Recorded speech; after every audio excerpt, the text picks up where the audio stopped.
सामा खेलै छी 5 मिनट और रुकना हम सामा खेलै छी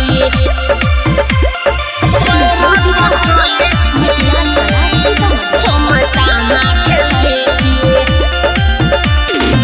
कखनो तू हमारा से मिले भी जान के कखनो तू हमारा से मिले भी जान के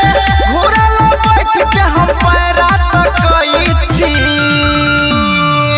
5 मिनट और रुकना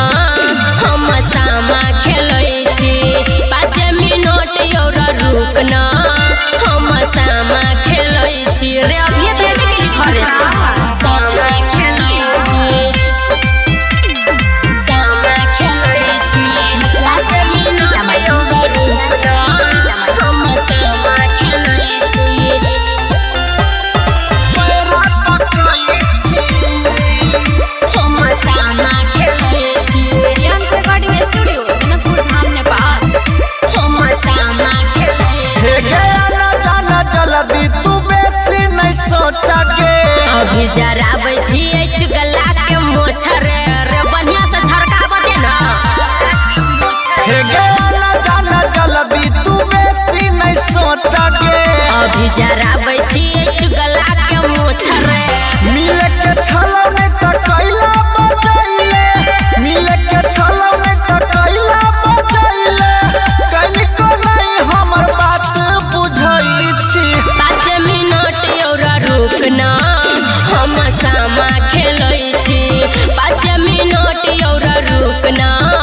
हम सामा खेलै छी रे तनका श्यामा के काजल लगे छी सामा खेलै छी सामा खेलै छी 5 मिनट और रुकना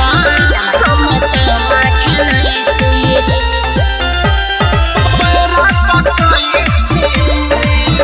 हम सामा खेलै छी रियांस रिकॉर्डिंग स्टूडियो जनकपुर धाम नेपाल हम सामा खेलै हे गे कते देर से जान तू खेलै छी सामा आबै छियो बेसी नहीं कर डरामा कैला छटपटाई छै रे बेसी बजबे ये कते देर से जान तू खेलै छे सामा आबै छियो बेसी नहीं कर डरामा संतोष राज पवन पूरा भैया